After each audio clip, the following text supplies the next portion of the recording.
Hello students, today we will see about bridge course final test आहे day 45th standard 10th आहे subject maths आहे आणि time 2 आवरचा आणि marks 30 ची ही taste आहे. तर फटाफट व्हिडिओला लाईक करून चॅनलला सबस्क्राइब करा जेणेकरून माझे नवीन व्हिडिओजचे नोटिफिकेशन तुम्हाला भेटत राहील. क्वेश्चन फर्स्ट आहे, choose the correct alternative answers for the following questions.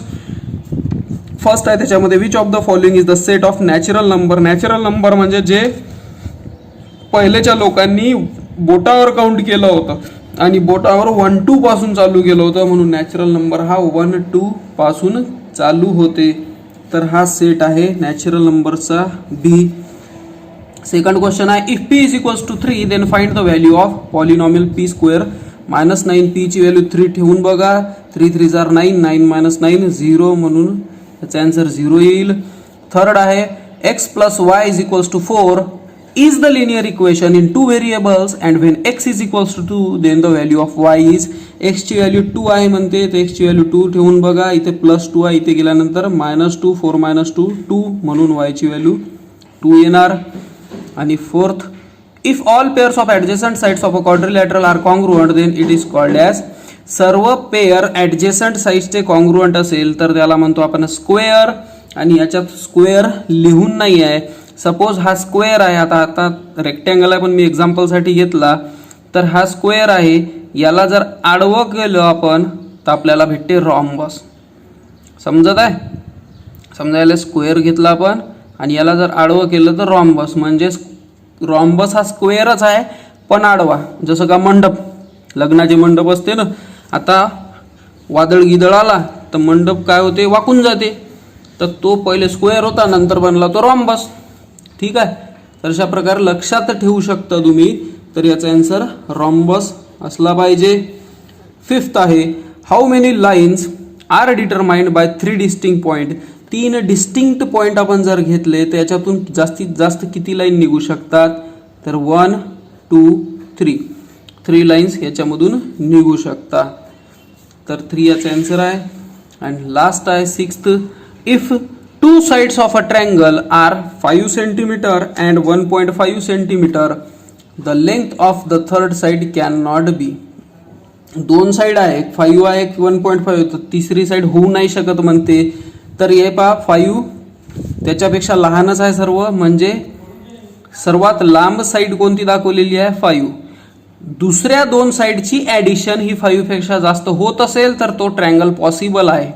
दुसऱ्या दोन साइडची ॲडिशन ही जर 5 होत नसेल तर समजून जायचं तो आन्सर रॉंग आहे. याच्यातला 3.4 बघा, 3.4 + 1.5 करून बघू. 5 + 4 9, पॉईंटच्या खाली पॉईंट, 3 + 1 4, 4.9 इथं होत नाही. म्हणजे हा आन्सर रॉंग आहे. बाकीचे तीनही साइड जर दिले तर होऊ शकते ट्रायंगल. समजलं? क्वेश्चन सेकंड आहे, find the geometric mean of 2 and 8. 2 and 8चं जिओमेट्रिक मीन आपल्याला काढायचं आहे. तर काढून बघू. Let geometric mean of 2 and 8 be x. समजा एक्स आहे जिओमेट्रिक मीन, तर आपल्याला त्याचा फॉर्म्युला माहित आहे, x² is equals to 2 × 8 is equals to 8 2 जार 16 म्हणून x is equals to √16 and x is equals to 4. हा होता आपला जिओमेट्रिक मीन. आता तुम्ही ते लिहू शकता, geometric mean of 2 and 8 is x. हे लाईन रिटर्न लिहून घ्यायची. नंतर सेकंड आहे, फॅक्टराइज x² - 25. x² - 25 ला फॅक्टराइज करायचं आहे. तर हा x² - 25 म्हणजे 5चा स्क्वेअर आपण लिहू शकतो. तुम्हाला आठवत असेल का a² - b² म्हणजे काय असते, a + b a - b. म्हणून याच्या जागी च्या जागी x आहे आणि b च्या जागी 5 आहे. म्हणून x² - 5² याला आपण लिहू शकतो x + 5 आणि x - 5. हे फॅक्टराइज झालं. याचं फायनल आन्सर काढायची गरज नसते. थर्ड आहे, the measure of one of the angles of a parallelogram is 40 degree then find the measure of its adjacent angle. आपल्या हेल्पसाठी मी पॅरलेलोग्रामची इथं डायग्राम काढलेली आहे. डायग्राम काढायची आवश्यकता नाही, पण एक डमी डायग्राम असली तर त्याला पाहून आपले मॅक्झिमम आन्सर तिथे सॉल्व्ह होऊन जातात. म्हणजे आपले पूर्ण कन्सेप्ट क्लिअर होत असतात. म्हणून छोटीशी डायग्राम कधीही काढली तर खूपच चांगलं. एका अँगलचं मेजरमेंट दिलेलं आहे. तर आपल्याला माहित आहे पॅरलेलोग्रामची अपोजिट पेअर्स ही पॅरलल असते. The opposite sides of parallelogram are parallel to each other. एकमेकाला ते पॅरलल होत असतात आणि पॅरलल होत असताना याला आपण ट्रान्सव्हर्सल ही समजलं. हे दोन लाईन्स पॅरलल आणि ही ट्रान्सव्हर्सल, तर हे पेअर काय होईल, इंटेरियर अँगल्स होईल ना त्याचे. आणि इंटेरियर अँगल्सची ॲडिशन आपण किती घेत असतो, 180 डिग्री. समजलं. Hence let one adjacent angle is of measure x degree. Adjacent angle x डिग्रीचं घेऊ. Hence 40 degree plus x degree is equals to 180 degree. कारण की हे कोणते अँगल्स आहे, इंटेरियर अँगल्स. ओके. आता x is equals to 180 minus 40 म्हणून x is equals to 140 degree आला पाहिजे. ठीक आहे. आणि इथे आपण लिहू शकतो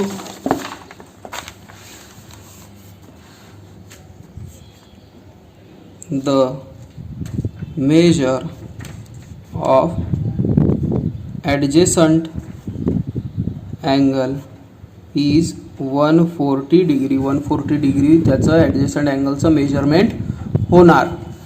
फोर्थ आहे in triangle PQR if angle R is greater than angle Q then which of the following statement is true. Angle R मोठा आहे Q पेक्षा, P ची इथं व्हॅल्यू सांगितलेली नाही आहे. तर हे दोन स्टेटमेंट हे ट्रू होणार. एक तर QR मोठा आहे PR पेक्षा, दुसरी PQ मोठा राहू शकते PR पेक्षा. हे दोन स्टेटमेंट रॉंग होईल. आता या दोन स्टेटमेंटमध्ये हा जो स्टेटमेंट आहे PQ is greater than PR हा युनिव्हर्सल ट्रूथ राहील. कारण की माहित आहे का, अँगल R मोठा आहे. आता अँगल R च्या समोर कोणती साईड राहील, PQ. अँगल Q लहान आहे, Q च्या अँगलच्या समोर काय राहील, PR. मोठ्या अँगलच्या समोरची साईड कधी मोठीच राहणार ना, कारण की मोठ्या अँगलचा तोंड मोठा राहील असा, लहान अँगलचा लहान राहील. तर लहान अँगल्स असा असेल तर त्याची समोरची साईड लहान, मोठा अँगल मोठा असेल तर त्याच्या समोरची साईड मोठी. म्हणून हा युनिव्हर्सल ट्रूथ आहे का PQ हा मोठा असला पाहिजे PR पेक्षा. That's why this second option is true. याला आपण ट्रू लिहा किंवा दिस स्टेटमेंट इज ट्रू असं लिहू शकता. क्वेश्चन थर्ड आहे solve the following sub questions. If a by b is equals to 5/3 then find the value of a plus b and a minus upon a minus b. तर by the operation of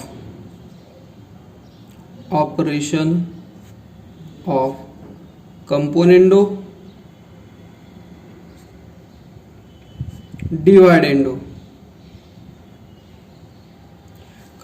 डिवाइडेंडो operation काय म्हणते माहिती आहे का, if a by b is equals to c by d then a plus b upon a minus b is equals to c plus d upon c minus d. असं असेल तर असं आपण करू शकतो. c बाय d च्या जागी काय दिलेलं आहे 5/3, बस त्याला ते आपल्याला रिटर्न द्यायचं आहे. Hence a plus b upon a minus b is equals to 5 plus 3 upon 5 minus 3. 5 plus 3 upon 5 minus 3. 5 plus 3 8. 5 minus 3 2. म्हणून 4/1 हा आपला आन्सर येईल. आणि शेवटी कधीही लिहायचं पूर्णच आन्सर का a plus b upon a minus b is equals to 4/1 हा आपला फायनल आन्सर होईल. Then write two solution of equations x plus y is equals to 7. तर put x is equals to 1 in equation. x is equal to 1 ठेवून बघू पहिले. तर x plus y is equal to 7 हा equation आहे. 1 ठेवलं plus y is equals to 7. y is equals to 7 minus 1, hence y is equals to 6. Means x ची value किती घेतली होती 1, y ची व्हॅल्यू किती आली 6. Is the solution of equation. हा इक्वेशनचा सोल्युशन आहे. 2 काढायचे आहे म्हणून दुसरा put x is equals to 2 in equation. x is equal to 2 ठेवून बघू आता.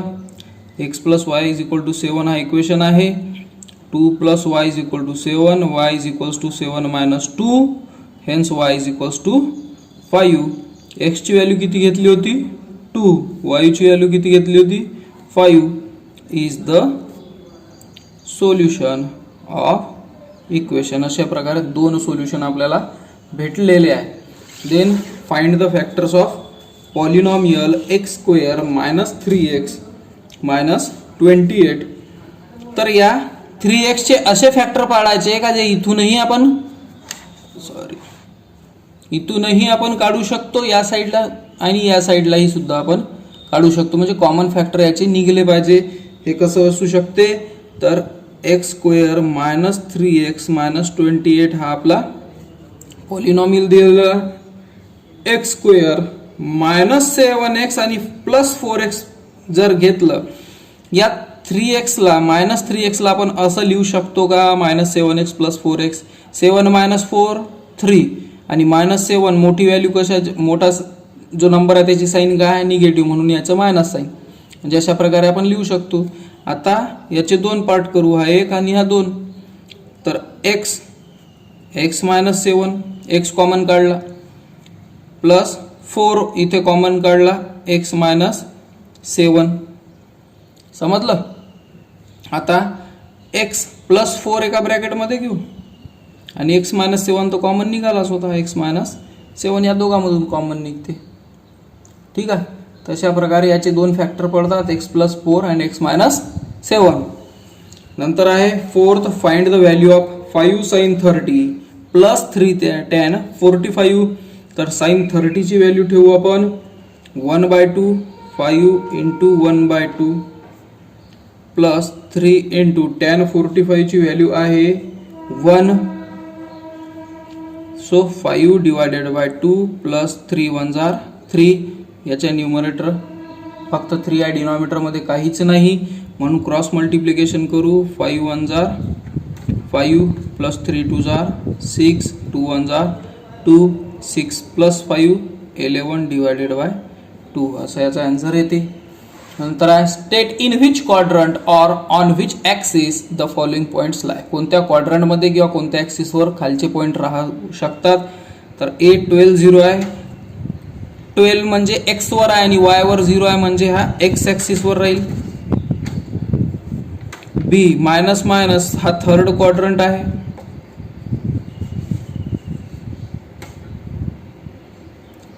C 2 10 प्लस प्लस व्हॅल्यू आहे याची, हा 1st क्वाड्रंट होईल. आणि plus minus plus x minus y हा 4th क्वाड्रंट मध्ये राहील.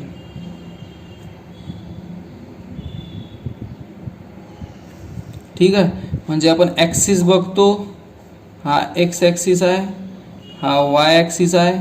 इथे x ची व्हॅल्यू प्लस y ची व्हॅल्यू प्लस, इथे x ची व्हॅल्यू मायनस y ची व्हॅल्यू प्लस, इथे x ची व्हॅल्यू मायनस y ची व्हॅल्यू सुद्धा मायनस आणि इथे x ची व्हॅल्यू प्लस y ची value minus.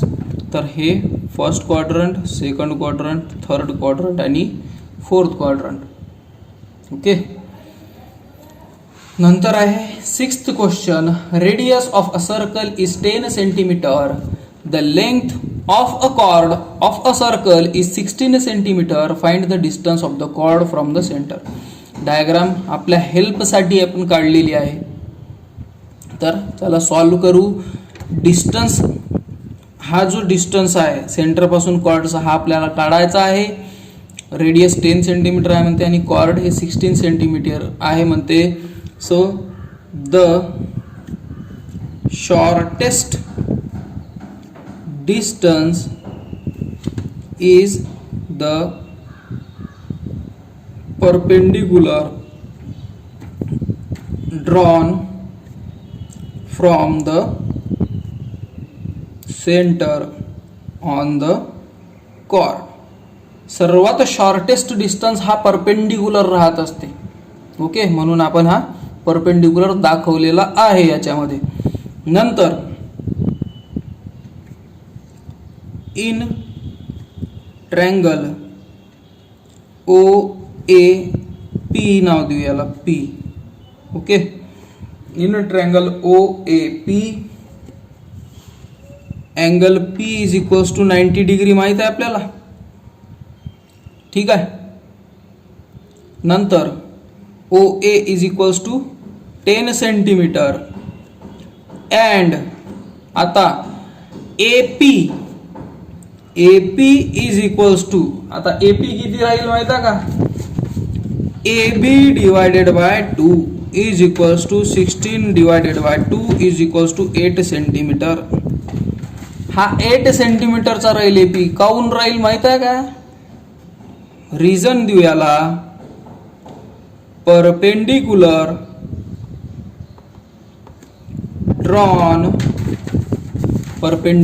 Drawn from the center of a circle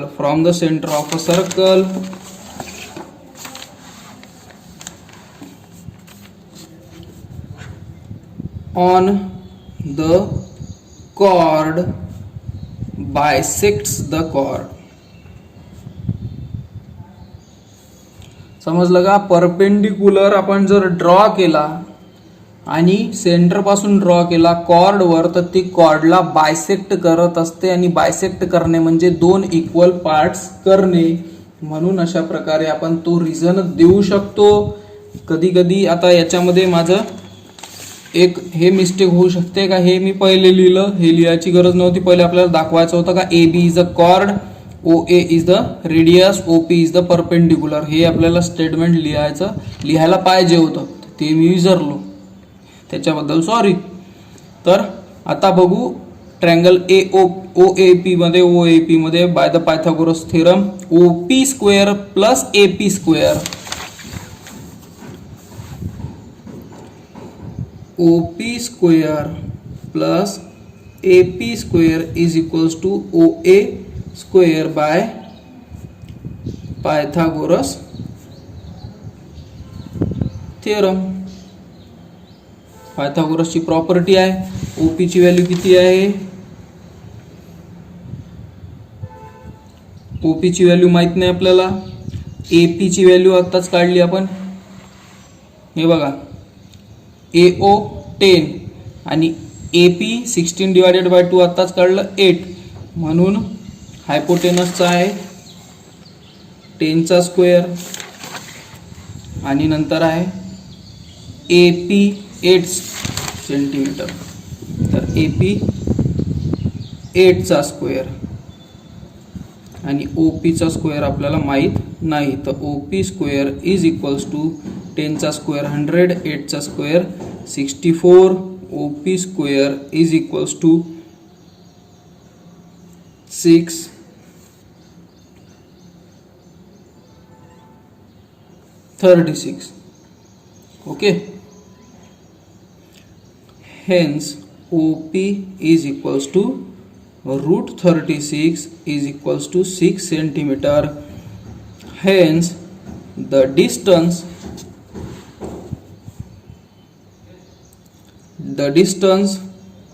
of chord from the center is 6 centimeter. 6 सेंटीमीटरचा डिस्टन्स त्याचा राहणार.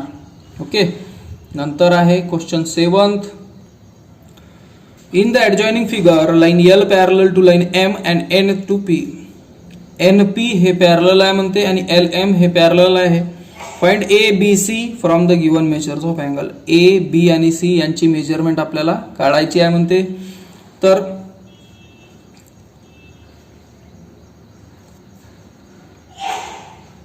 जेव्हा दोन लाईन्स इंटरसेक्ट करत असताना हे दोन लाईन्स, तेव्हा हे जे पेअर ऑफ अपोजिट अँगल्स आहे ना हे कॉन्ग्रुएंट होत असते. समजलं? हे दोन लाईन्स काय होतील? कॉन्ग्रुएंट. म्हणजे हे दोन अँगल्स काय होतील? कॉन्ग्रुएंट. म्हणजे हा सुद्धा कितीचा होईल? 45 डिग्री. तर opposite angle of 45 degree is equals to 45 degree. कारण की अपोजिट अँगल्स लिहू आपण फक्त. म्हणजे सुरुवात कुठून करायची तेच एक सर्वात मोठा प्रश्न राहत असते याच्यामध्ये. नंतर अँगल 45 प्लस अँगल ए, हा जो इंटेरियर आहे त्याचा 45 घेतलं, plus A is equals to 180 degree. 45 वाला हा वाला आणि ए ह्या दोघांची ऍडिशन 180 डिग्री येईल. कारण की इंटेरियर अँगल आहे ना हे आतमधले अँगल, हे बघा दोन लाईन पॅरलल आणि एक ट्रान्सव्हर्सल, म्हणून हे काय झाले? Interior angles. तर म्हणून measure of angle A is equals to 180 minus 45 is equals to 135 degree. म्हणून मेजर ऑफ अँगल ए किती आला? 135. Now line P parallel to line N, line P parallel to line N and line M is a transversal. आता line P N P parallel आहे आणि M ही transversal आहे. म्हणजे असं जर बघितलं तुम्ही तर आता तुम्हाला समजून येईल. हे दोन लाईन पॅरलल आणि हे ट्रान्सव्हर्सल. समजलं? किंवा असंही एवढा जर हात ठेवला तुम्ही, हे दोन लाईन पॅरलल आणि ही ट्रान्सव्हर्सल. तर हे लिहिलं काऊन आपण? Angle A congruent to angle C. Angle A congruent to angle C काऊन होते याचा रिझन आहे pair of alternate interior angles. Alternate interior अँगल्सची हे पेअर आहे आणि इंटेरियर अल्टरनेट अँगल्स हे कॉन्ग्रुएंट राहत असतात. Hence measure of angle A is equals to measure of angle C is equals to 135 degree. म्हणून मेजर ऑफ अँगल सी सुद्धा भेटला आपल्याला 135 डिग्रीचा. ओके. आणि तिसरं राहिलं angle B congruent to angle C. हा सुद्धा काय? Corresponding angles. करस्पॉन्डिंग अँगल पहा, हे पॅरलल आणि ही ट्रान्सव्हर्सल. म्हणून बी आणि सी काय झाले? Corresponding angles. म्हणून angle B is equals to angle C is equals to 135. म्हणून मेजर ऑफ अँगल बी सुद्धा भेटला 135 डिग्री. आता तुम्हाला याला प्रॉपरली ऑर्डरमध्ये लिहायचं असेल तरी लिहा, एक एक धरून लिहायचं असते. अँगल सी हा पण कसा काढला माहिती आहे का? हा झेड वरून दिसला. झेड हा अल्टरनेट अँगल. समजलं? Interior alternate angle. असं जर पाहिलं तर हा झेड. ओके. नंतर क्वेश्चन 4th आहे, solve the following sub questions. Solve the following simultaneous linear equation विचारलेलं आहे. 2x + 3y = 18. 2x + 3y = 18 हा आपला पहिला इक्वेशन आहे. आणि x + y = 7 हा आपला दुसरा इक्वेशन आहे. इथे व्हॅल्यू सेम केली तर खूपच चांगली गोष्ट. Hence multiply equation 2/2. दोन्ही याला मल्टिप्लाय करू. म्हणून 2x + 2y = 7 × 2 = 14 भेटला आपल्याला 3. नाव सबस्ट्रॅक्ट 2 फ्रॉम 1. 1 मधून 2 मायनस करू तर 2x + 3y = 18 minus 2x + 2y = 14 मायनसमध्ये sine change होत असते म्हणून हा मायनस झाला, हा मायनस झाला, हा सुद्धा मायनस झाला. 2x 0, 3 मधून 2 गेले, y उरला फक्त आणि 18 मधून 14 गेले, 4 उरला म्हणून y ची व्हॅल्यू किती आली 4. Now put y is equals to 4 in equation second equation मध्ये ठेवून दे म्हणून x plus 4 is equals to 7 म्हणून x is equals to 7 minus 4 म्हणून x इज इक्वल्स टू 7 मधून 4 गेले 3 उरले. ठीक आहे. नंतर सेकंड क्वेश्चन आहे याच्यामध्ये आणि लास्ट आहे. In right angle triangle YXZ हा राईट अँगल ट्रायंगल आहे. अँगल x आहे त्याच्यामध्ये 90 डिग्री, XZ आहे 8 सेंटीमीटर, YZ आहे 17 centimetre. Then find the value of sine y, cos y, tan y, sin z, cos z आणि tan z. तर आपल्याला XZ ची व्हॅल्यू माहित आहे 8, हायपोटेनस ची व्हॅल्यू माहित आहे 17, पण एक साइड ची व्हॅल्यू आपल्याला माहित नाही म्हणून ती व्हॅल्यू पहिले काढू. In triangle YXZ angle x is equals to 90 degree, XZ is equals to 8 centimetre, YZ is equals to 7 centimetre. Hence XZ square plus XY square is equals to YZ square by Pythagoras theorem.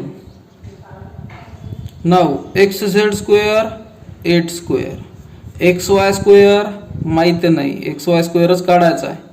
YZ square 17 चा square.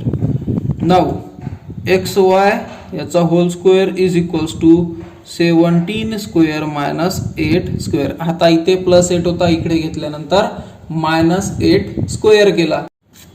17 चा square 289 minus 8 चा square 64. नंतर 289 minus 64 हा 225 आला पाहिजे म्हणून XY is equals to 225 चा route जो काही येईल 15 सेंटीमीटर. आता आपल्याला थर्ड व्हॅल्यू भेटलेली आहे 15 म्हणजे 15, 17 आणि 8 हा तो ट्रायंगल आपल्याला भेटलेला आहे. आता आपल्याला विचारलं आहे त्यांनी sine y, cos y, tan y. तर साइन y म्हणजे काय होईल अपोजिट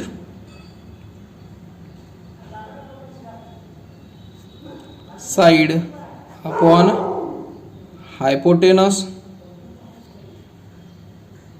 अपोजिट साइड काय y ची XZ म्हणून XZ अपॉन हायपोटेनस काय YZ. XZ ची व्हॅल्यू काय आहे 8, YZ ची 17. ठीक आहे. नंतर cos y adjacent side upon hypotenuse आणि tan y आहे अपोजिट साइड अपॉन हायपोटेनस. ठीक आहे. आता cos y ची ॲडजेसंट साइड कोणती आहे? cos y ची ॲडजेसंट साइड XY राहील.